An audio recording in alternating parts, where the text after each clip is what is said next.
makikita natin, tama pala siyang magalit, no? Tama palang, talaga palang sinabi niya.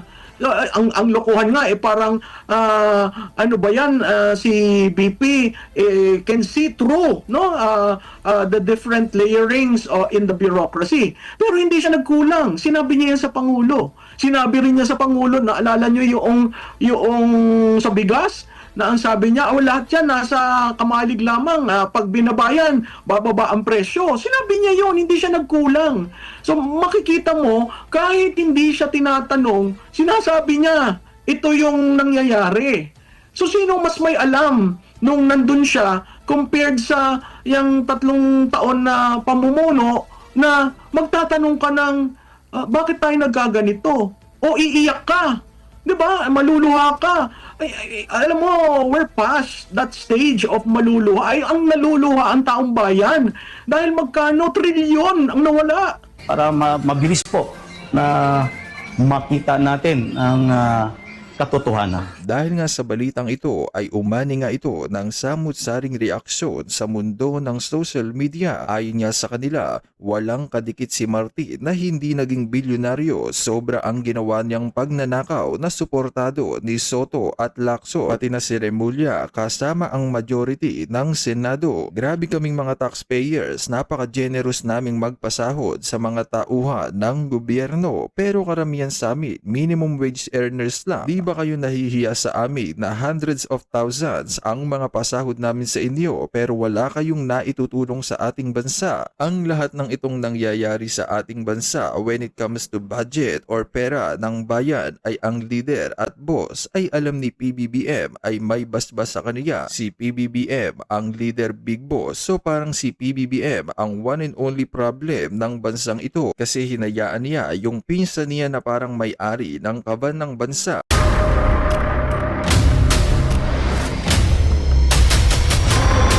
Bago tayo mag-umpisa, baka pwede nyong i-like ang video na to. Malaking bagay ang like sa aming mga content creators. Maraming salamat po.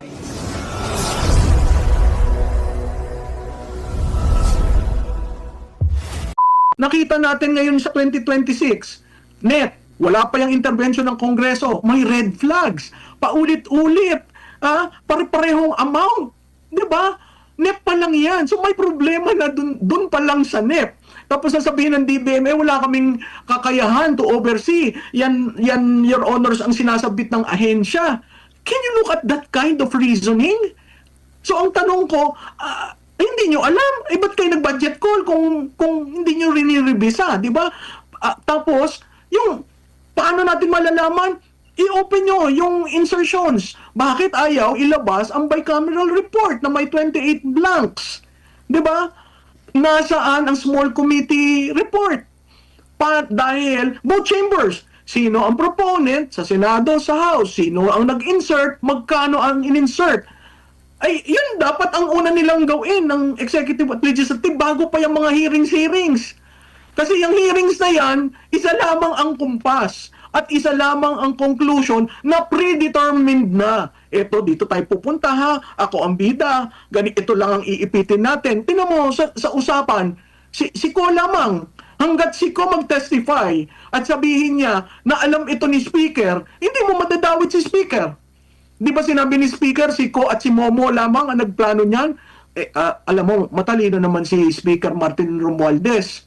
Sa tingin mo, mapapang-ikot siya than the likes of Ko and Momo? Kung ganon, hindi ka talaga dapat palang maging leader kasi napaikutan ka. Balikan ko lang yung sinabi ni Vice President Sara Duterte during sa ambush interview nung naitanong sa kanya yung patungkol sa ito nga nangyayaring investigasyon. Tinanong kasi sa kanya kay VP Sara, sa tingin niyo ma'am, too little too late na po itong nangyayari? But the Vice President responded, nothingness, parang wala na lang ito. And then so mga past interviews din ni VP Sara, sinabi niya rin na kung talagang seryoso si President Marcos na matumbok kung sino yung nasa likod ng mga manumalyang proyektong ito, ay one day lang, Prof, ay matutukoy na kung sino ang nasa likod dito. Do you agree with that, Prof? Oo, alam mo, Jason, it will not take you months. Magkano ba ang confidential at intelligence fund ng Pangulo? Correct. 'Di ba? Nasa iyo ang makinarya, nasa iyo ang military, nasa iyo ang pulis. Bakit hindi pa andarin lahat ito so that we end up with, ito yung mga nagkasala, ito yung mga big fish. Ako, I'm sorry to say, isang malaking pambubudol ito. Kasi, ang gusto ng presidente, ipivot niya ang kanyang administrasyon. Ang nangyari, ginolt niya tayo. Biro mo, after 3 years, biglang sinabihan niya ang Kongreso, mahiya naman kayo. Di ba? So, ako ang sense ko, from that time on, he needed a narrative that would show na I am a leader in command of things, that I will get into the bottom of all this corruption happening. Pero happening during your watch. Hindi nga niya kinukontinue happening under your leadership. He feigns not knowing. He deliberately distances himself from everything. Ikaw ba naman maniniwala? Di ba the buck stops with you? So ako, tinitingnan na lang natin sino ba ang masasama dyan. By default, yung Estrada at Revilla, tainted na yan nung Napoles, di ba? So ang dali mong isama sa naratibong gusto nila sa dulo. Ang hindi ko lang maintindihan, bakit Bulacan? Bakit si Joel Villanueva? Does this have something to do with another church-based group? So, hindi ko, pag tiningnan mo, yung very fluid yung linalaro nila, hindi mo alam kung saan pupunta. At pag linagay mo dyan yung ombudsman, yung kung sino yung susunod na ombudsman, hindi ba natutuloy sa naratibo na kailangan nilang ombudsman to control the next few years outside a Marcos administration? Hindi ba yung pagdidiin dun sa ibang mga senador had something to do with the decision to remand the impeachment complaint to the House of Representatives? So kung titingnan mo yan, parang sinasalansan na naman kung ano ang mangyayari at pagdiin sa mga Duterte. Hindi talaga naghahanap ng big fish. Kasi doon sa naratibong kinukumpas nila, parati, saan ka naman nakakita?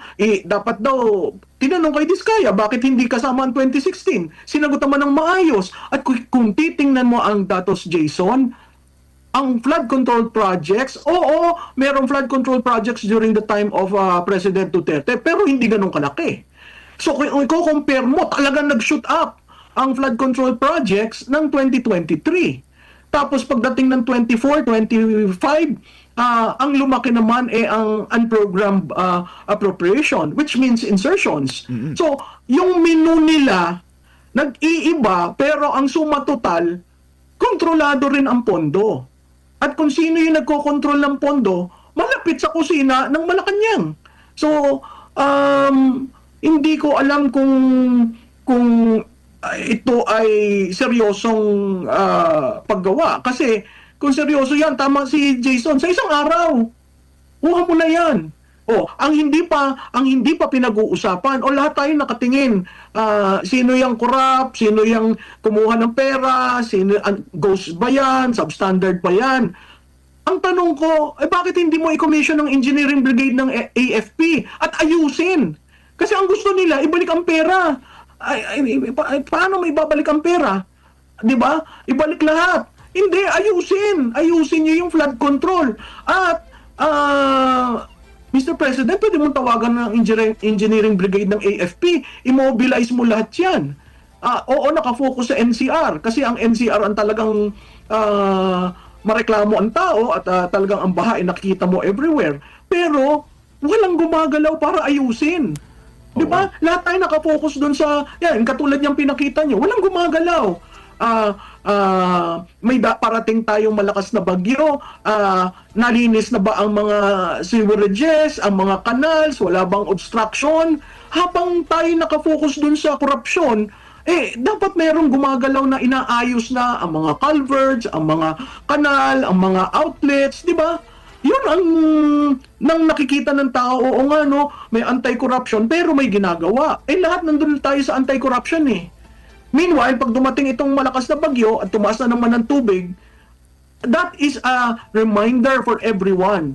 Anytime na tumaas ang tubig, na baha, na nalubog ang aking pag-aari, ang galit ng tao, gobyerno. Mm-mm. At alam mo, Prof, gusto ko lang i-highlight yung sinabi mo na para lang mas maintindihan ng ating mga kababayan kung gaano kalala itong korupsyon dito sa ating bansa. Hindi lang ito hanggang sa flood control. Binanggit niyo, Prof, yung pati sa mga school buildings at una na rin niyang binanggit ni VP Sara, I think it's 2024, na may nagkaroon ng revelation si VP Sara.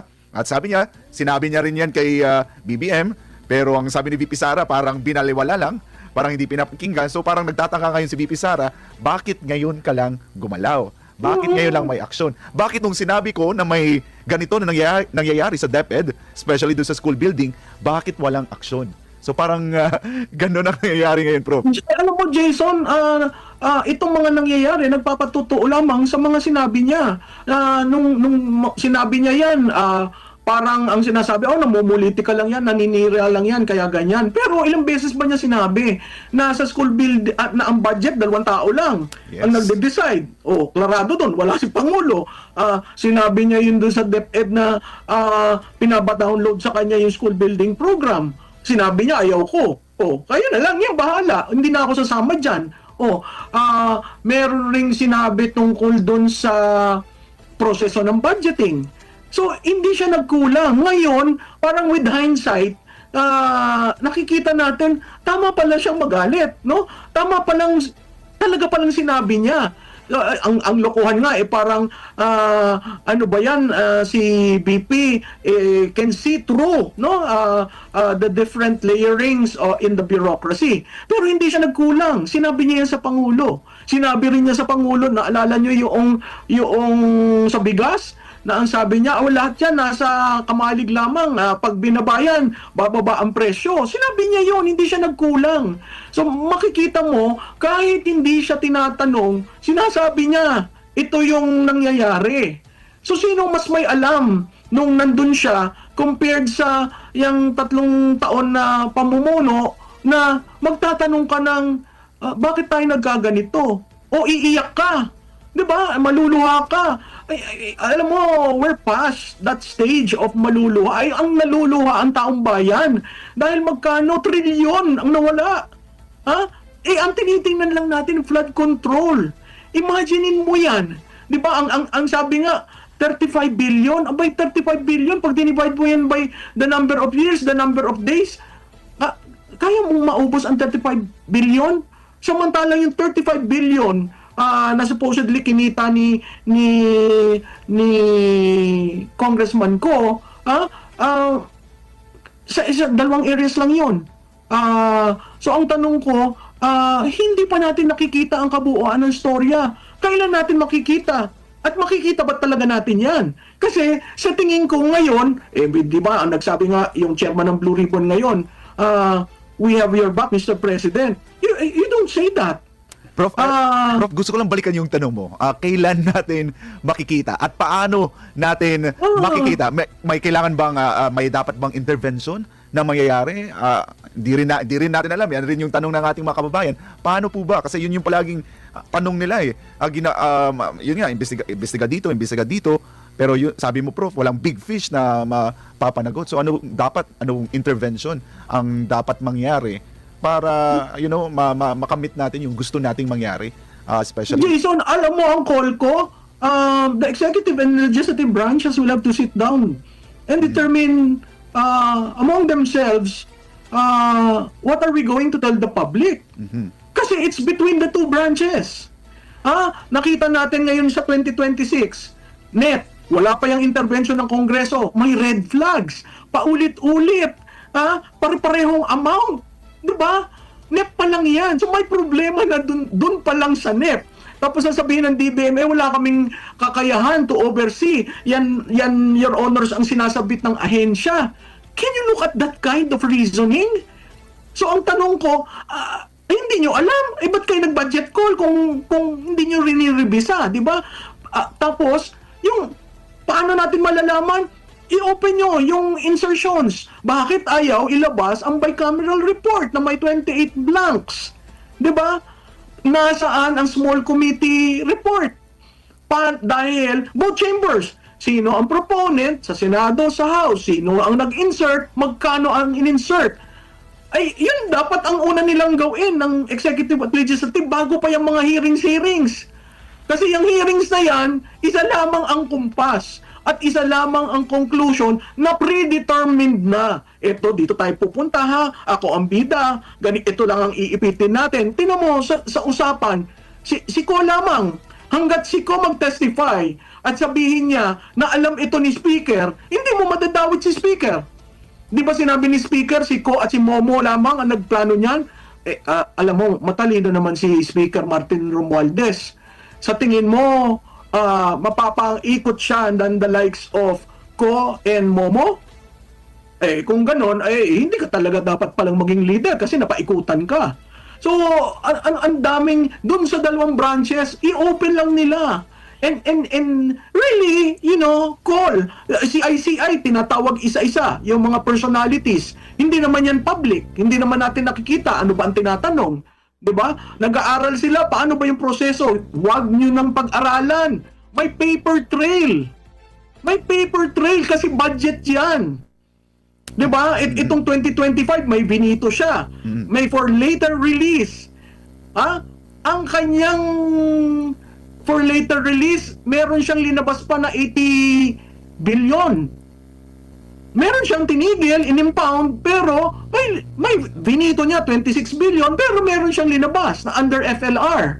Sino yan? Diba? So kung titingnan mo ang paper trail na andyan, buksan lang nila yan sa public, ang gagaling sa public na mga tao mga accountant, kaagad na-analyze, kaagad meron silang conclusion. Hindi na tayo nandun sa panahon na ang gobyerno, ang pamahalaan ang may say sa lahat ng bagay. Hindi na. Ang taong bayan can put together the narrative and say, ganito ang nangyari, ito yung total. Diba? Ama naming Diyos na makapangyarihan sa lahat, salamat po sa iyong pagmamahal na hindi nagmamaliw. Sa gitna ng kaguluhan sa aming bansa, turuan niyo po kaming magtiwala sa iyong hustisya at hindi sa hustisya ng tao. Linisin niyo po ang aming mga puso at ituro niyo po ang tamang daan ng katotohanan at pag-ibig. Tulungan niyo po kaming maging ilaw sa gitna ng dilim at ipakita sa mundo na may pag-asa pa sa pangalan ng aming Panginoon Hesus. Salamat po sa pag-ibig po ninyo at salamat sa pagdinig ng aming mga panalangin at iligtas niyo po kami. Sa pangalawa po niyong pagparito at patawarin po kami sa lahat ng aming mga pagkukulang at pagkakasala sapagkat ito po ang aming samot hiling sa matamis na pangalan ng aming Panginoon Hesus. Amen. Sa lumang silid, mag-isa kang tahimik. Walang kamera, palakpak ay wala na. Ngunit sa bawat pader ng bayang iniwan mo, may pangalan mong di na mabubura.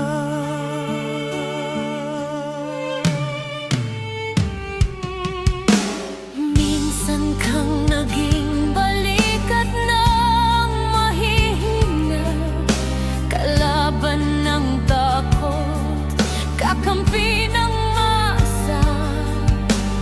Di mo man laging nasabi ang tama, pinili mong ipaglaban ang madla. Hindi ka sakdal gaya naming lahat, pero tumindi ka nang walang pag-atras. At ngayong pagod ka na, tatay, kami naman ang sasalo ng bawat bigat.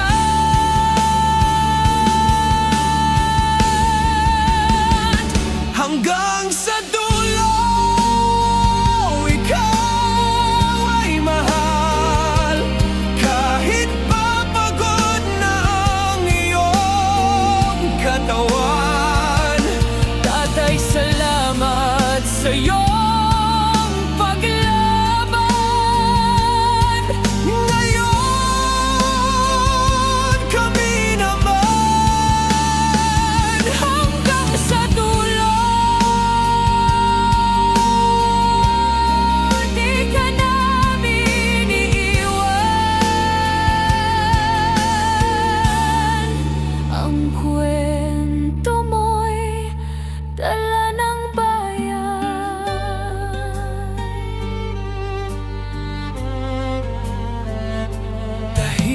ka na sa mga batikos.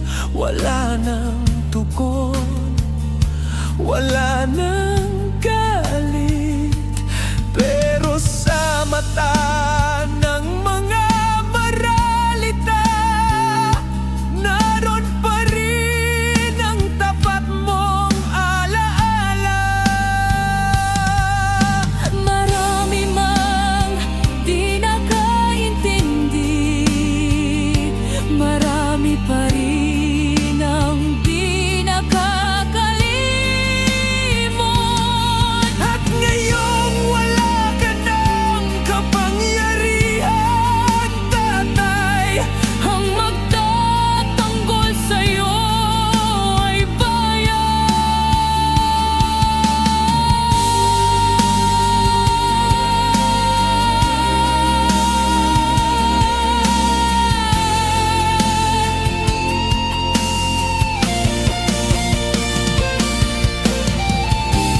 hindi ka nag-iisa kahit ngayon.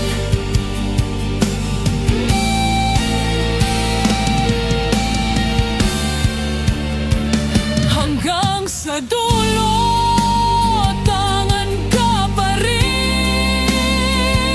Sa puso ng batang minsan mong pinakain, hanggang sa dulo di ka nag-iisa.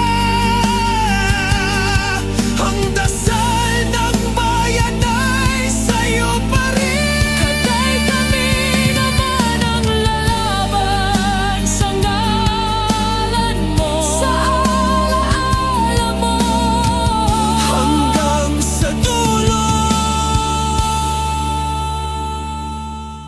Dalangin ka ng puso ng masa.